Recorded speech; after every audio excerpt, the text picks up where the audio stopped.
Hello students, today we will be conducting two tests. In the last class we have discussed about determination of AIV, that was the aggregate impact value, shows the resistance against impact load of the vehicles above the pavement. So today we'll be conducting two experiments regarding aggregates. One is determination of ACV, that is the aggregate crushing value. Aggregate crushing value.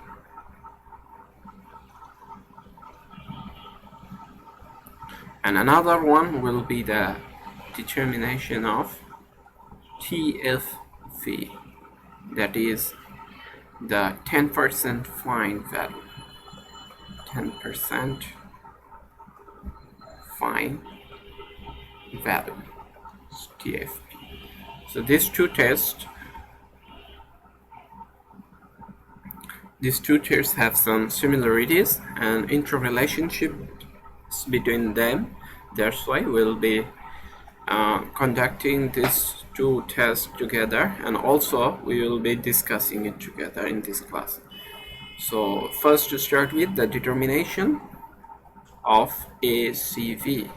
Let's say this is the aggregate crushing value of the aggregate. Crushing value of the aggregates indicates the compressive strength, actually the compressive strength of the aggregates. So this is the general strength we say for any material. So in this case this is aggregate, the compressive strength. Obviously whenever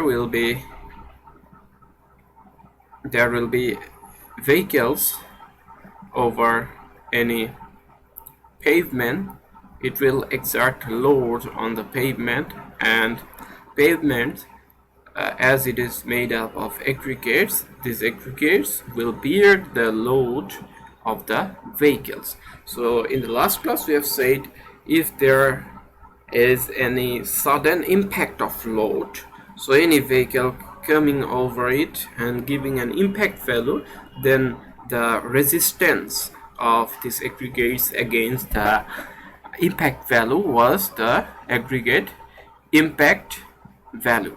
And today we will be discussing whenever a vehicle is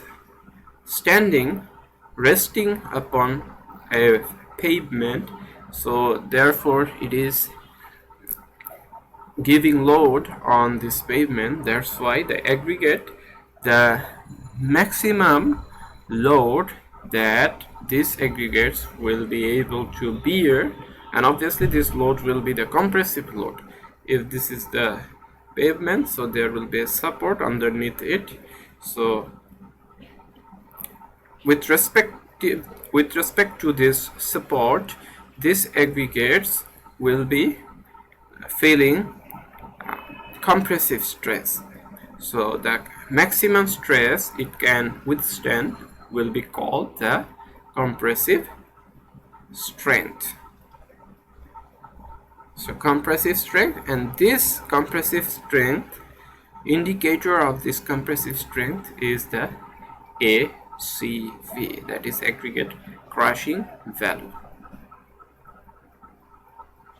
So simply, I think by this time you were acquainted with this compressive strength, just because you might have conducted this test before, probably in your SM lab.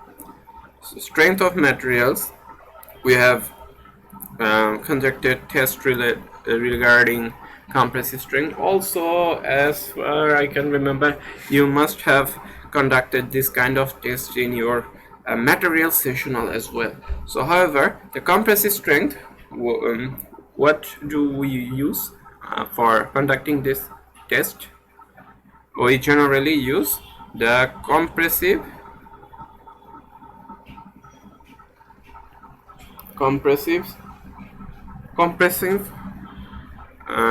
to measure compressive strength, we use compression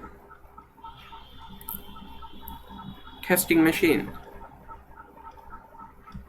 Okay, so compressive testing machine we generally use the machine we use to apply compressive load on any sample over it. So it is actually used for the compressive strength of the concrete. So the conventional test, the cylindrical test, the cube test of concrete, you know.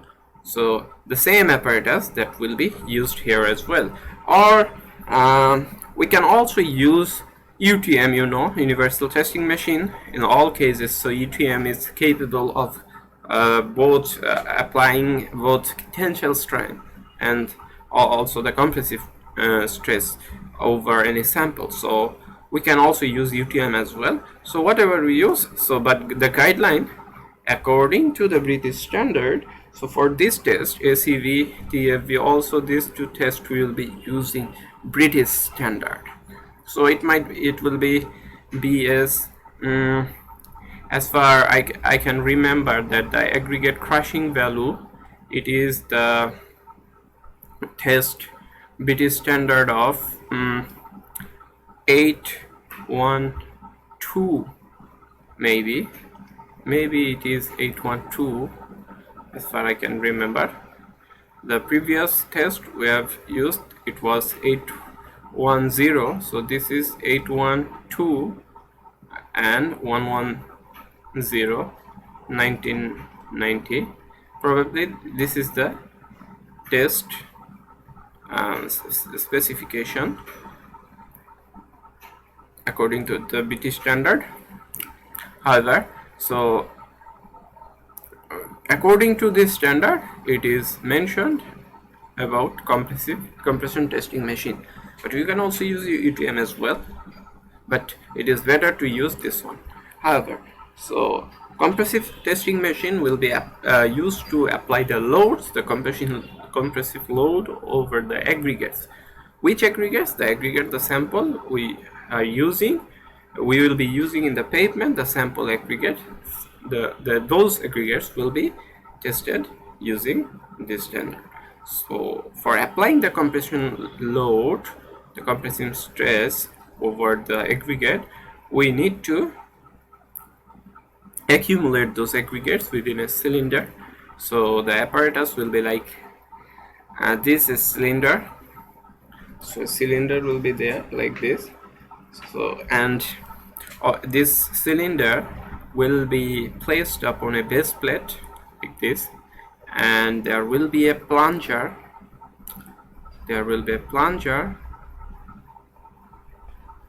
Using which the load will be applied. There will be a plunger like this.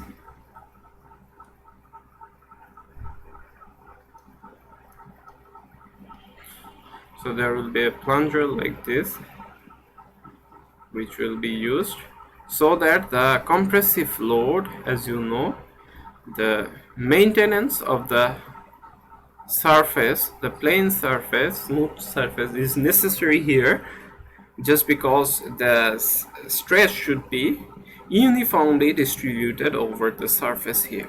If the surface is irregular, then we will not be able to find the actual value. So that's why this is important here. So this is the plunger, the cylinder, and the base plate, and the aggregates will be there before we place plunger upon it. And also after that we will be applying load using the compression testing machine. So this is the cylinder we'll be using here. So using this specimen, we will be filling this cylinder almost similarly. So before that, the aggregate will be also of same quality as we have used before, that is less than 14 millimeter BT sieve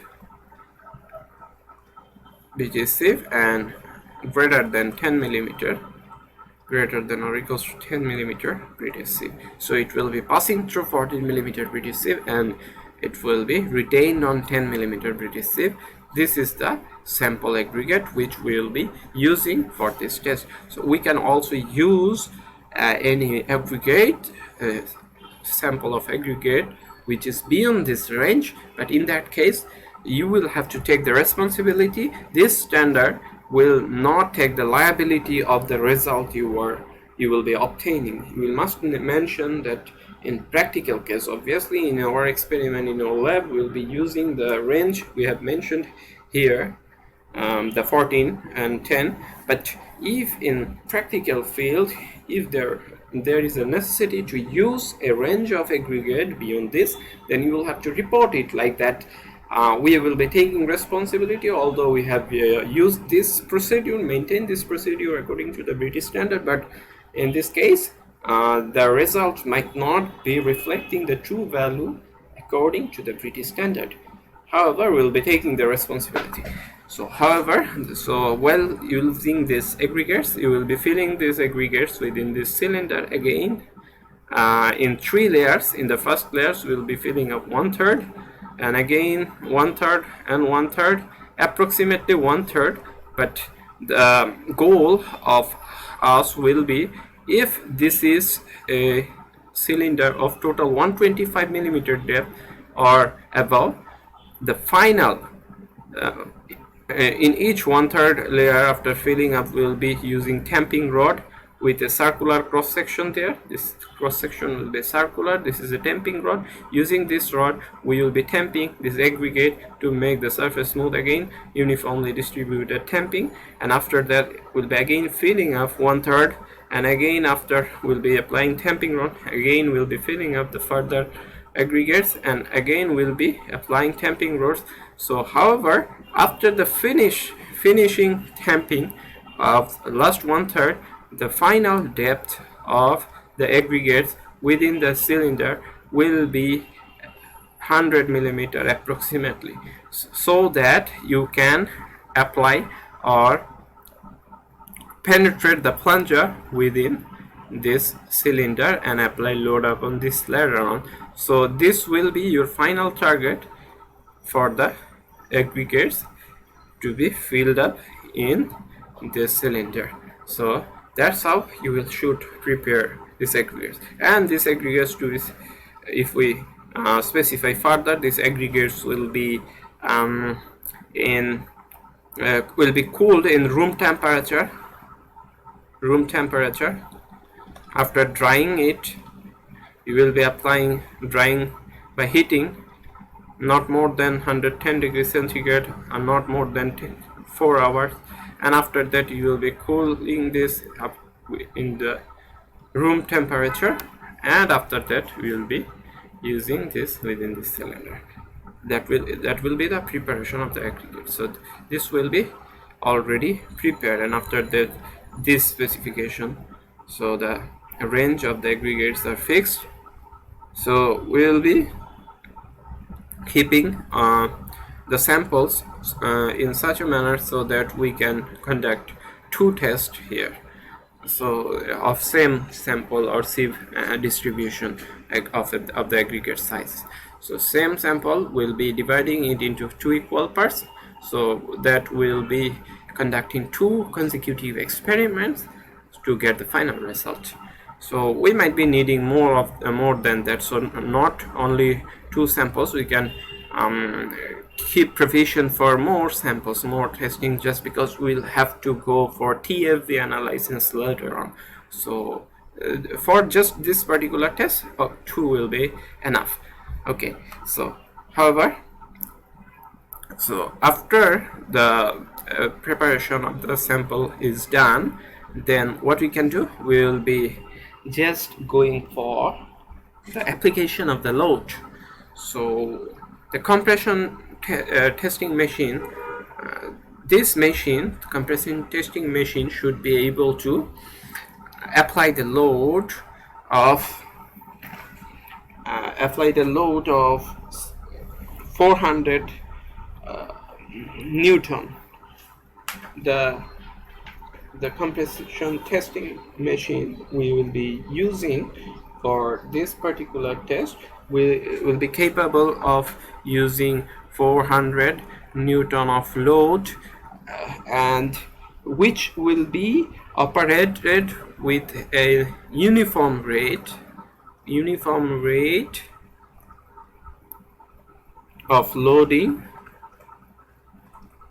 so that it can be reached within 10 minutes. So uniform loading within 10 minutes, it will be reaching up to 400 Newton. So that's how this provision should be there within the compression testing machine. So that's how we will be applying the load on the cylinder. And the cylinder, obviously the cylinder will have a diameter, a fixed diameter, the diameter of the piston of the plunger, as we'll be applying load on the plunger.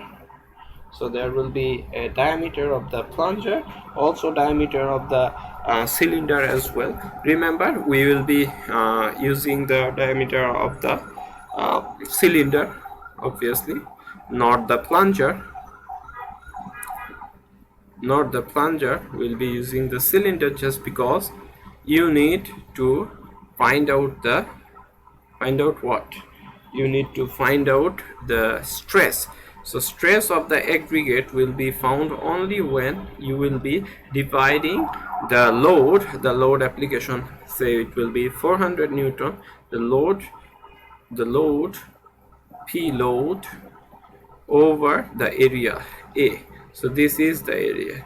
So you cannot use area as the area of the piston. The piston we have used, say this was the piston and this is the area of the piston, this surface. So we'll not be using this surface, rather we'll be using this surface. So while calculating, you need to use the area of the cylinder, obviously the internal diameter of the cylinder, not the outside diameter, so that this thickness should not be calculated.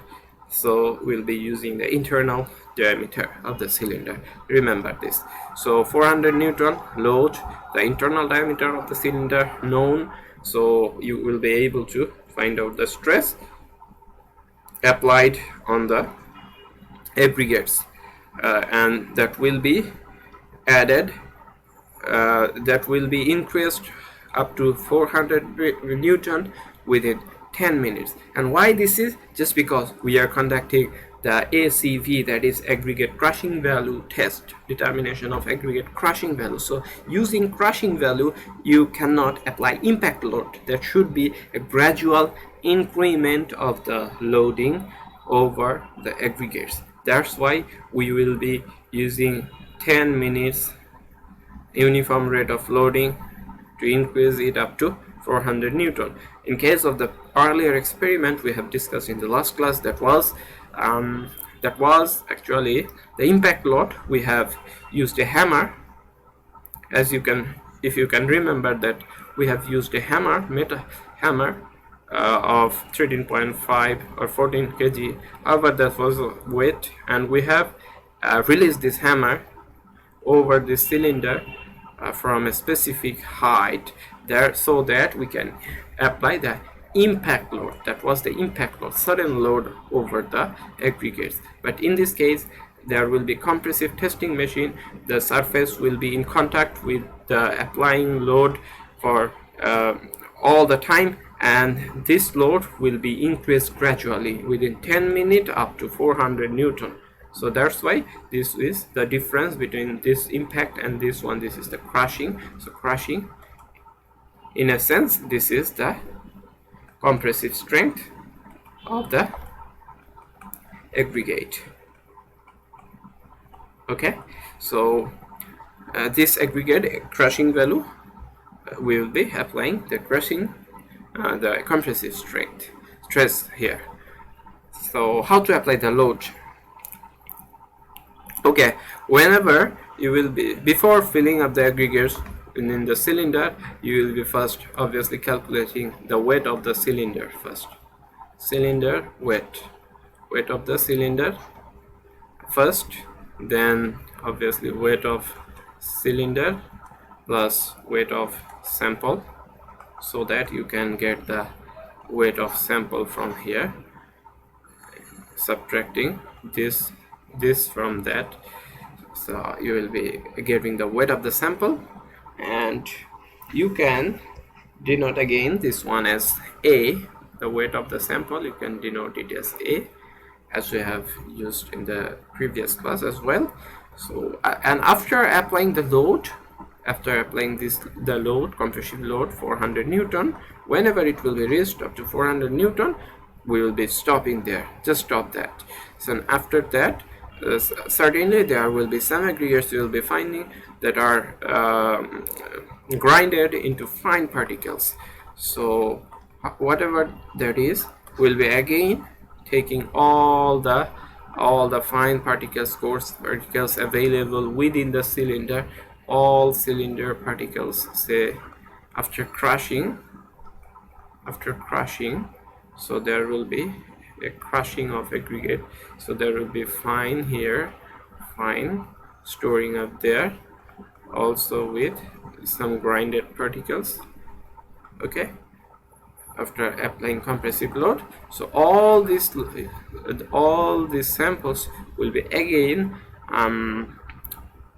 differentiated with a 2.36 millimeter British sieve. After passing this total material within this, and there will be getting the fine particles there less than 2.36 millimeter British sieve, and there will be some retaining aggregates over there. Okay, so again we will be taking this value as B, and this might be will be getting C. However, this is not necessary. In this case, the fine B will be using in the equation B by A, the total weight of the sample, and this is B in multiplied by 100, and that's how you will be obtaining the initial AAV1 for first sample, and for the second sample again you will be using the same procedure to get AAV2 as well. In both of these two cases, you will be rounding these values up to the first decimal, say first decimal up to, you will be reporting this value, also this value, and after that what you'll be doing, you will be taking the mean of this is ACV actually, sorry, ACV. So the mean of ACV1 and ACV2, of which each has been rounded to the first decimal, and mean of these two, we will be taking the mean of these two to the nearest whole number. So this will be the ACV of our aggregate sample. So that's how to perform this test. And again, in this case as well, if the value of ACV is greater than 30, if the value is higher than 30, greater than 30, then the result will be anomalous. That is, this will be fluctuating each time you are conducting this test. So unreliable one kind of, you can say. So just report it that ACV greater than 30, that is enough. So this experiment is somehow related to the next experiment, TFV. How? We'll be discussing it now. So the next test is determination of ACV. Sorry, now we'll be determining TFV, 10% fine value. 10% fine value. 10% fine value means what? In aggregate crushing value, we have found we'll be finding the value maybe 21, 15. Okay, so whatever the value is, this is the percent fine, we are getting. So 10% fine means that the required amount of load. The 10% fine value means this is indicating the amount of load that should be applied. The amount of load that should be applied within the aggregate sample to obtain the amount of load that should be applied within the aggregate sample, so that it will be producing 10% of fines. So in the last experiment in ACV, we have got what we have seen. The same cylinder will be using here as well. The standard cylinder, there will be a specific diameter of this cylinder for according to the British sieve.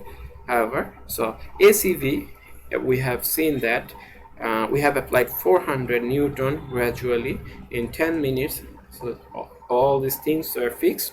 That's why. So after applying 400 Newton, we have obtained a specific amount of percent of fine. Say that will be 21, 15, whatever it is. So in this TFV test, we'll be in reverse manner determining what is the required amount of load which should be applied on this cylinder using the same arrangement to get the 10% fine value.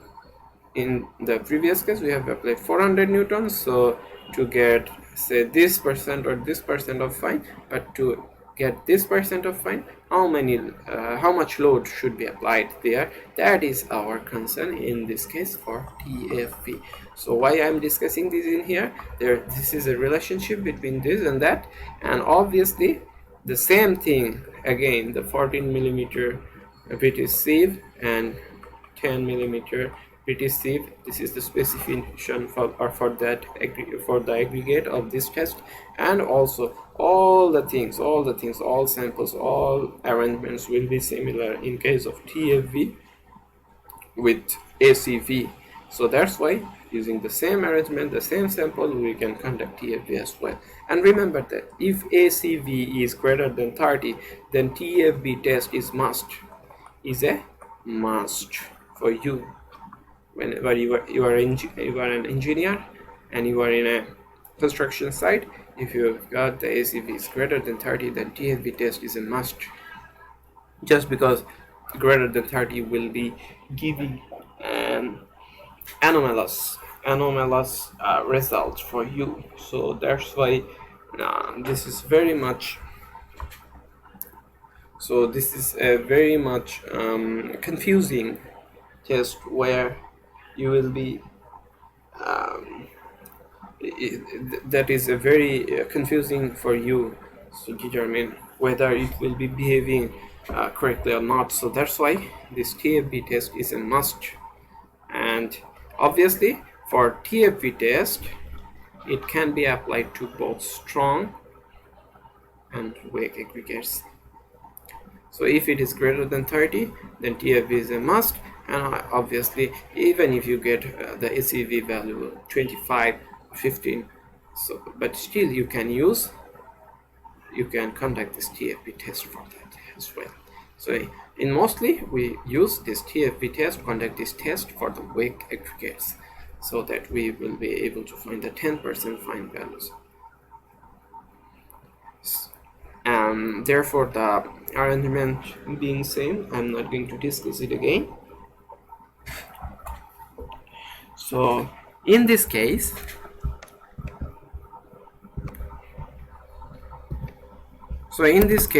there will be an interesting phenomena here, just because although it is related to ACV and afterwards we are using TFV conducting the test, but there will be an usage of AIV value of that aggregate of that sample. It means that the same aggregate you will have to conduct AIV, ACV, and possibly the TFV test as well. So AIV value will have to be used here. So if the AIV value is available for this sample, this AIV will be used to initially gauge the value of TFV so that we can apply the load. So think about it, how we'll be getting the TFV value. The TFV value, how much load you'll be how much load you should be applying here to get 10% of fine. How much load you should be applying here to get this 10% fine value. So although it is related, we have got ACV earlier. To guess this, there is an equation, that is the required force. The required force, that is equals to 4000 divided by the, obviously you will be getting it in kilonewton, and divided it by the aggregate impact value, AIV. So if you have obtained AIV of, say for example 20, or say for example you have obtained this value as 40, okay, so the required force you will be getting here, that will be in kilonewton, you'll be getting here as what, 4000 divided by 40, so it will be only 100. So 100 kilonewton you will have to be you will have to apply this load on the, on what, on the cylinder, the aggregate. So one thing you should again remember, I forgot to mention that it was not actually 400 Newton, maybe I have mentioned about it, it was 400 Newton here I have said, but no, it is not the Newton, it will be actually the kilonewton. Please remember this, it is not actually the Newton, it is not actually the Newton, it will be 400 kilonewton. So 400 kilonewton was in case of aggregate crushing value.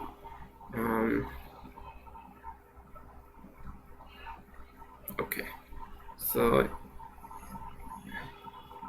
it is actually 400 kilonewton. Okay, so the in this case also this is in kilonewton, so we have obtained, say for example 100 kilonewton. This is the initial prediction we guess for us, so which we can use for applying load over the cylinder to get 10% fine value. So in this cylinder we will be applying 100 kilonewton of load using compression test apparatus or machine. Will be applying 100 kilonewton with this approximation.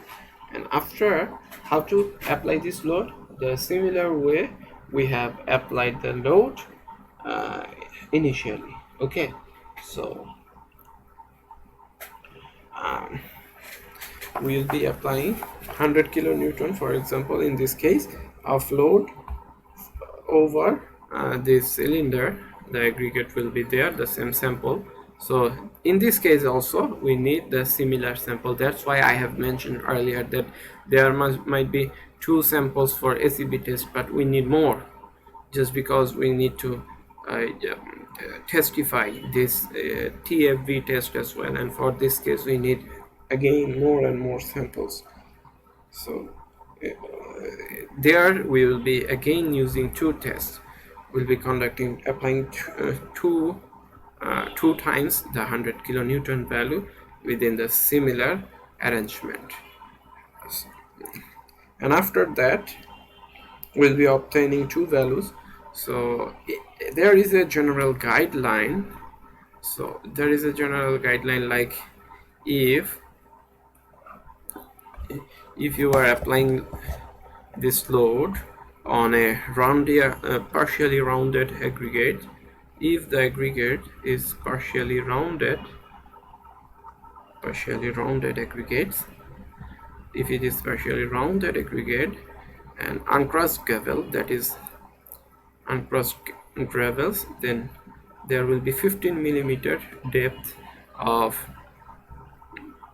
total penetration of the plunger after applying load. So if this is the plunger, after applying the load, there will be penetration of total 15 millimeter if it is partially rounded, and if it is normal crushed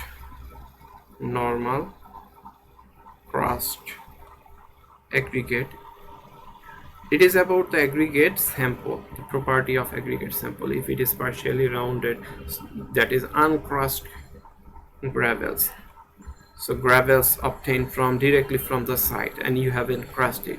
So if it is like that, they approximately go up to 15 millimeter after applying load. And if it is normally crushed aggregate, so and this will be 20 millimeter. And if it is the honeycomb aggregate, there is another type, honeycomb aggregate. Okay, so in that case you will be targeting for 24 millimeter of penetration. So that will be our goal, and we'll be trying to attain this penetration depth. This is the approximation. Whenever you don't have any AAV value known,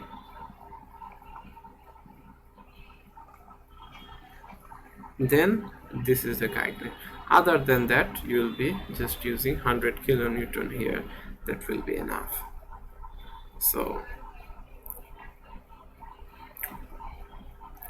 after applying that 100 kilonewton 2 times, you will be obtaining the percent of fine. So in the similar way of ACV, you have calculated in the similar manner, you will be calculating B by A into 100. But in this case, we were applying 100 kilonewton, or the amount of load you have obtained after calculation using the equation. That will be the applied load. There will be a, this B is again the passing number, that is the fine particles, then 2.36 millimeter BS. So you will be getting here the value of fines. So you will be getting a value of fine, and this value of fine you will be getting this value will be denoting as Y, and the amount of load you have used, say this will be X. So amount maximum load, we have applied X, and we have obtained the fine as Y. It should be equals to 10, but it might not be exactly equals to 10. So if it is not equals to 10, then we'll be getting further approximation and to get more accurate results. So what should be the actual load if it is not 100 kilonewton, although we have got a direction from this equation. This is the load which will be used to TFV. So this might be TFV, but if it is not, so what will be the actual TFV? For further correctify this result, we are using this one, Y and X. So using Y and X, you will be getting the force required. The force required you will be getting how? This is the equation, 14 multiplied by X divided by Y plus 4. So if you apply 100 kilonewton, so put 100 kilonewton here, and Y, say you haven't got 10% exactly, you have got say 12, you have got 12.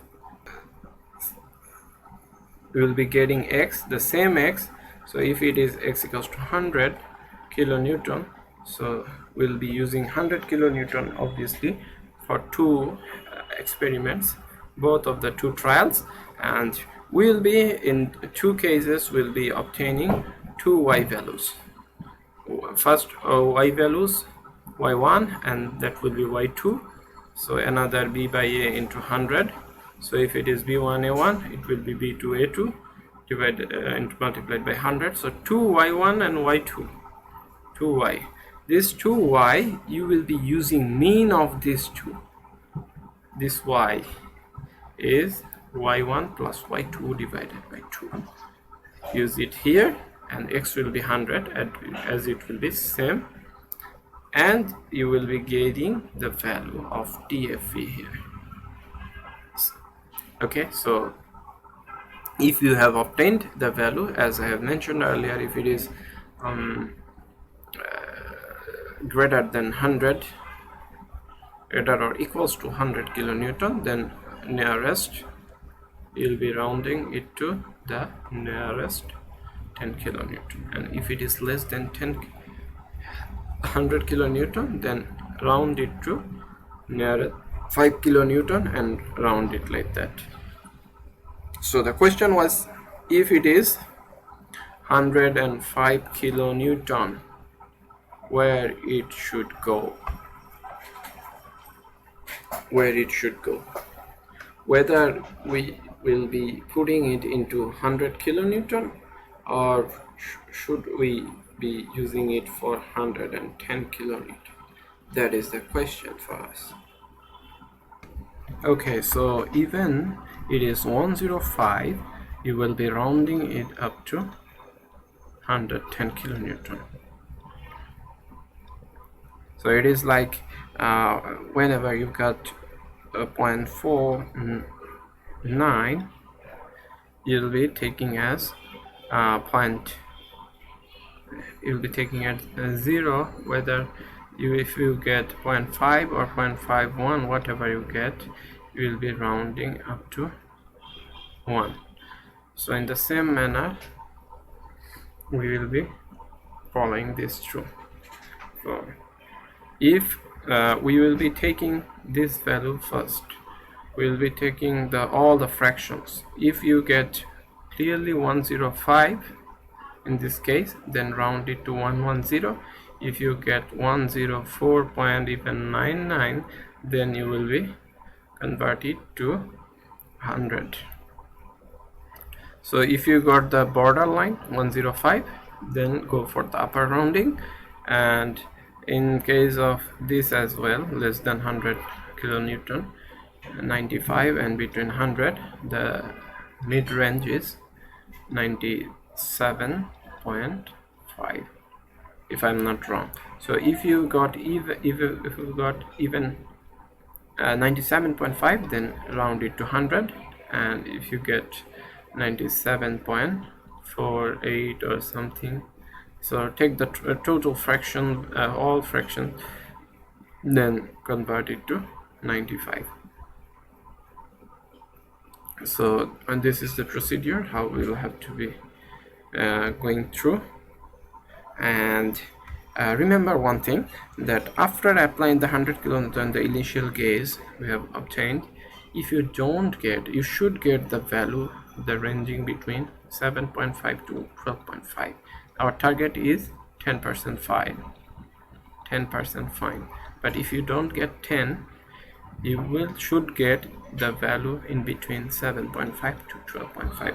If you don't get the value in between these two, outside of these two, then try to recalibrate 100 kilonewton. If you are getting greater than 12.5, say you are getting 13, then try to decrease this value. Say let's give a trial out of 90, then let's if you get then 11 or similar values, then you will be applying 90 for two tests.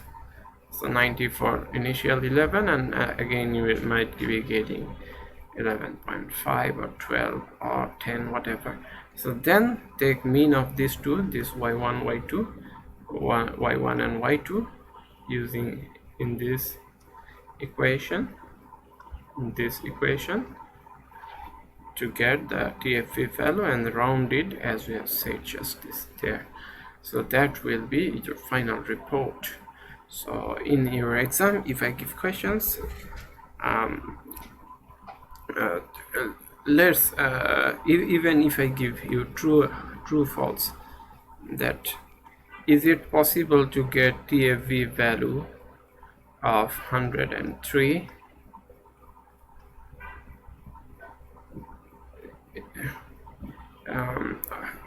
say true false or question answer. So you should be answering it as false or no, not possible, just because TFV will never be 103. It should be rounded to 110. Even if I give 105, you will be giving it as false, just because it should be 110, 120 or 100 or 95 or 90. I think you have got what I wanted to mean. So that's how you should proceed for these two tests. So that's all for today. So we have more tests regarding aggregates remaining. So using this AIV, ACV and TFV, these three most basic courses in basics experiments in transportation engineering sessional we have completed today. In all cases, almost all the cases, while constructing pavements, you need these three tests anyway. So from the next class, we'll be going for elongation index, flakiness index, angularity numbers, etc. Thank you.